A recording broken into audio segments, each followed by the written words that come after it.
In the heart of a grand procession, an emperor walks proudly through the streets, completely naked.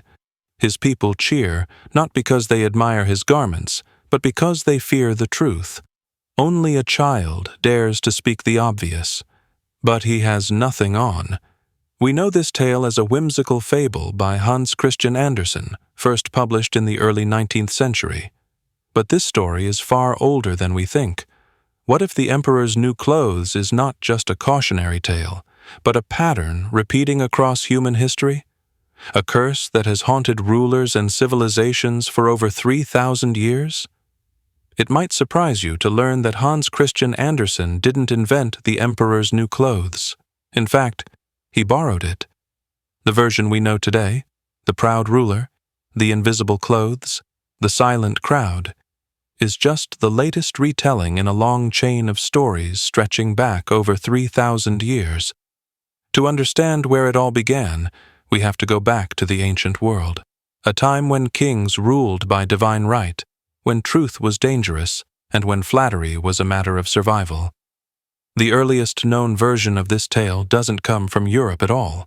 It comes from the East, specifically from ancient India. Around the 4th century BCE, in the Sanskrit collection known as the Panchatantra, there's a story about a group of swindlers who convince a king they can weave a magical cloth that's invisible to anyone who is unworthy or of low birth. The king, eager to prove his virtue and status, claims to see the cloth even though there's nothing there. His ministers, too afraid to seem lesser, do the same. Eventually, a servant or a child, depending on the version, points out the obvious. The king is humiliated, the illusion collapses, and the story ends in shame, not celebration. This version already shows us something important: the fear of being exposed. In a society built on strict hierarchy, the idea that something could reveal your unworthiness was terrifying. Nobody wanted to admit they couldn't see the magical cloth, because doing so would mean admitting they didn't belong. So they lied, they pretended, and the more people who joined in, the stronger the lie became. But India wasn't the only place where this story took root. A very similar tale appears centuries later in medieval Arabic folklore. In the 1001 Nights, there's a version in which con men promise to weave a fabric that only the legitimate children of their parents can see. This small twist is important. Now, the fear isn't about social status, but about personal identity. If you can't see the cloth, maybe you're illegitimate. Once again, nobody wants to speak up. The anxiety of being different, of being exposed, keeps everyone silent. The idea spreads. Better to pretend than to be found out. Then, in the 12th century, the story appears again, this time in Spain. A collection called El Conde Lucanor, written by Don Juan Manuel, tells a story of two weavers who claim they can make cloth that's invisible to anyone who is not the son of his supposed father, or who is a fool. The king, afraid of being thought a fool or a bastard, lies. His advisors lie. Everyone lies. And once again, it takes someone on the outside, someone with nothing to lose, to speak the truth. This pattern keeps repeating. Different cultures, different versions, but always the same key elements. Powerful figures trapped by their fear of being judged, surrounded by people too afraid to challenge them, and the eventual collapse of the illusion when someone finally tells the truth. When Hans Christian Andersen published The Emperor's New Clothes in 1837, he was well aware of these earlier versions. In fact, he based his story directly on a Spanish version from El Conde Lucanor, but Andersen added something that made the story even more powerful. In his version, the cloth is said to be invisible to anyone who is either hopelessly stupid or unfit for their position. That twist turned the tale into more than just a funny story. It became a commentary on institutions, merit, and the fear of exposure that exists not just in monarchies, but in all forms of leadership. Why does this matter? Because Andersen's version came at a time when European societies were struggling with the rise of the middle class, the fall of absolute monarchies, and the growing belief that people should earn their place, not inherit it. The idea that someone could be unfit for their position, and that their failure could be revealed simply by what they couldn't see, played directly into the insecurities of the time. It was both a satire and a mirror. People recognized themselves in it. They laughed, but uneasily. And the child, the one who finally tells the truth, was a brilliant addition. In earlier versions, it's often a servant or an outsider who speaks up. Anderson changed that to a child, emphasizing innocence, honesty, and the idea that only those not yet trained in fear will dare to challenge power. That change made the story timeless. It wasn't just about kings anymore. It was about truth and fear in any group, any era. So what began as a cautionary tale in ancient India became a medieval parable, then a political satire, and finally a universal symbol of human behavior. It's a story that has traveled continents and cultures, always with the same lesson. People in power are often surrounded by silence, and the truth is most dangerous, and most powerful, when spoken plainly. But here's where things get even more interesting. Because The Emperor's New Clothes isn't just a story told through fables and fiction. History itself is full of emperors, real ones, who fell victim to the exact same pattern. Leaders who surrounded themselves with flatterers, who couldn't bear criticism, and who walked confidently into disaster while everyone around them stayed quiet. And that's where we're going next. Throughout history, the pattern behind the emperor's new clothes has played out in real life again and again. Rulers, politicians, and even entire institutions have fallen into the same trap, surrounded by silence, blinded by flattery, and unable or unwilling to face the truth. This is where the story shifts from folklore to reality. Take, for example, the court of the Qin dynasty in ancient China. In the 3rd century BCE, Emperor Qin Shi Huang united China for the first time. He was a visionary, but also deeply paranoid. He feared criticism so much that he banned books, executed scholars, and surrounded himself with advisors who told him only what he wanted to hear. Truth became dangerous. When no one is allowed to challenge power, even terrible decisions go unchecked. Toward the end of his rule, the emperor became obsessed with immortality and was given mercury pills by his physicians who dared not tell him they were poisonous. He died believing he was taking medicine that would make him live forever. Centuries later, in the Roman Empire, Emperor Nero displayed similar blindness. In the 1st century CE, Nero rose to power as a young and insecure leader. Rather than listen to advisors or face opposition, he filled his court with flatterers and entertainers. He believed himself a brilliant artist, and no one dared say otherwise. He forced citizens to attend his performances. When a massive fire destroyed much of Rome in the year 64, many believed Nero had either allowed it to happen or failed to act. Instead of accepting responsibility, he blamed the Christians, a decision that led to brutal persecution.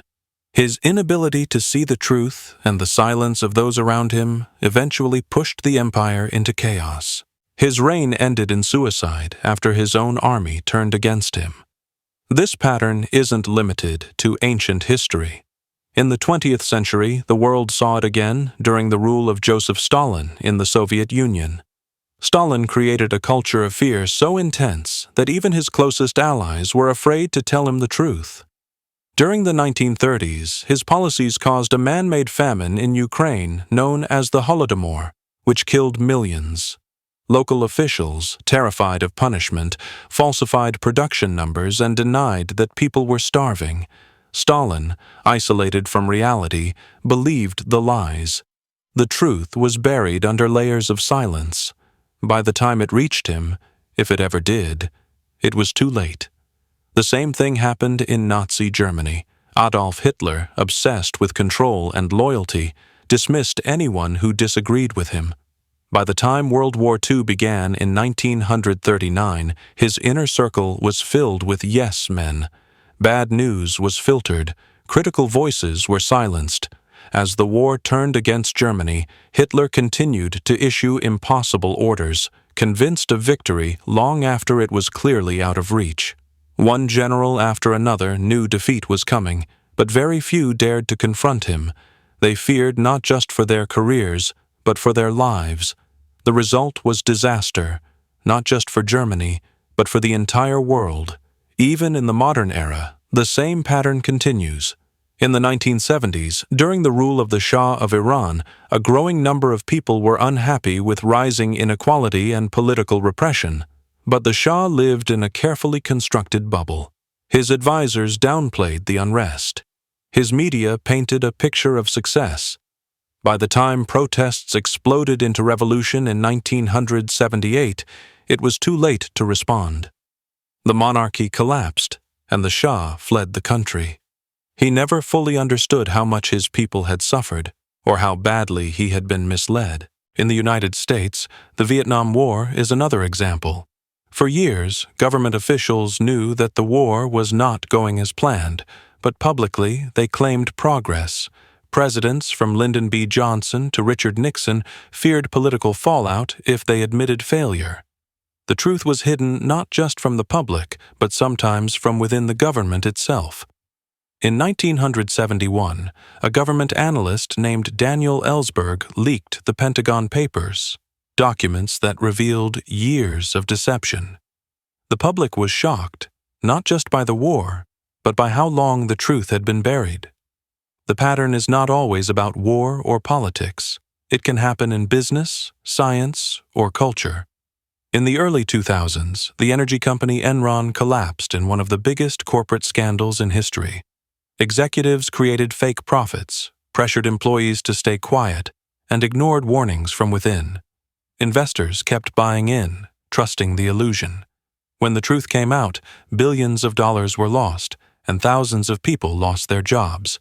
The company had been walking naked for years, but no one dared to say it. So what's really going on here? Why does this story keep happening over and over in different countries, different centuries, and completely different systems? The answer lies in human psychology.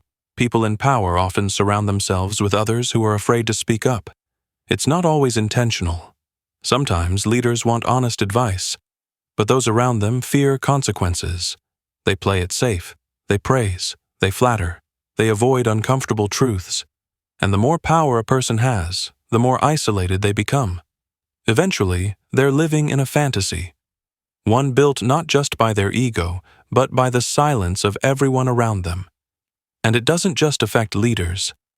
It affects entire groups. Social pressure makes people pretend to see things they don't. Fear of being judged, mocked, or punished makes people stay silent even when they know something is wrong. The curse of the emperor's new clothes is not about clothes. It's about collective self-deception. But something interesting happens when someone breaks that silence. When one person dares to speak the truth, like the child in the story, the entire illusion collapses. That moment of honesty is powerful, but it is also risky. History shows that truth-tellers are not always celebrated. Sometimes they are punished, ignored, or destroyed. Still, the pattern continues. The curse of the emperor, the inability to hear the truth, the danger of being surrounded by yes-men, the fear of speaking up, is as old as civilization itself, and it's not going away anytime soon. But there's a reason this story has lasted so long, and a reason we keep coming back to it. It's not just about failure, it's about something deeper, something symbolic. And that's exactly what we'll explore next. The story of the emperor's new clothes has survived for over 1,000 years, not just because it is clever, but because it reveals something deeply human. Beneath its simple plot lies a complex web of symbolism that touches on psychology, power, culture, and morality. Its impact has gone far beyond children's books. It has become a metaphor used in politics, media, education, and even science.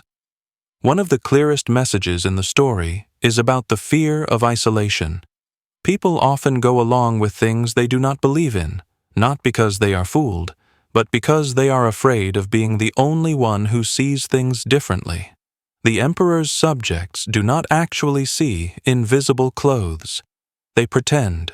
They stay silent. They are afraid to speak out because they believe everyone else sees the clothes, and no one wants to be the only one who doesn't.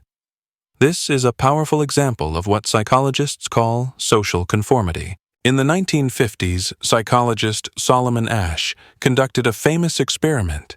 He showed groups of people simple lines and asked them to match lengths. But the catch was that most participants in the group were actors who gave wrong answers on purpose. The real subjects placed in the group often gave the same wrong answer, just to avoid standing out. Even when they clearly saw the truth, they denied it to fit in. The results of the Asch experiment were shocking. Many people would rather be wrong with the group than right on their own. The Emperor's Tale had predicted this behavior centuries earlier. The story also says something about power and silence. Those who hold power are often surrounded by people who have incentives to stay quiet. This creates what researchers call an information bubble. Leaders do not hear the truth, not because it is unavailable, but because people are afraid to speak it. This happens in governments, corporations, religious institutions, and even in families. The fear of losing a job, status, or social connection keeps people silent. The symbolism of the emperor walking naked while everyone cheers is not just humorous, it is tragic. It shows how entire systems can become based on lies. The emperor is not just a foolish man.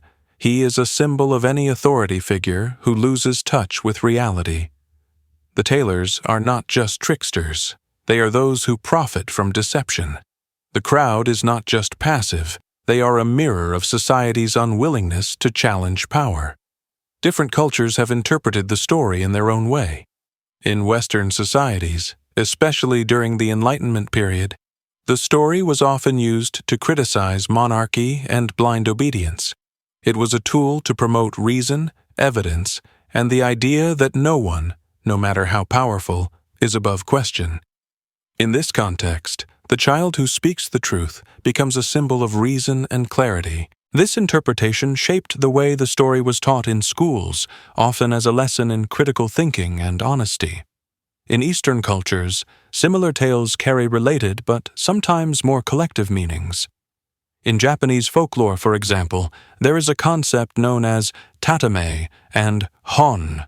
Tatame is the face people show in public, what society expects.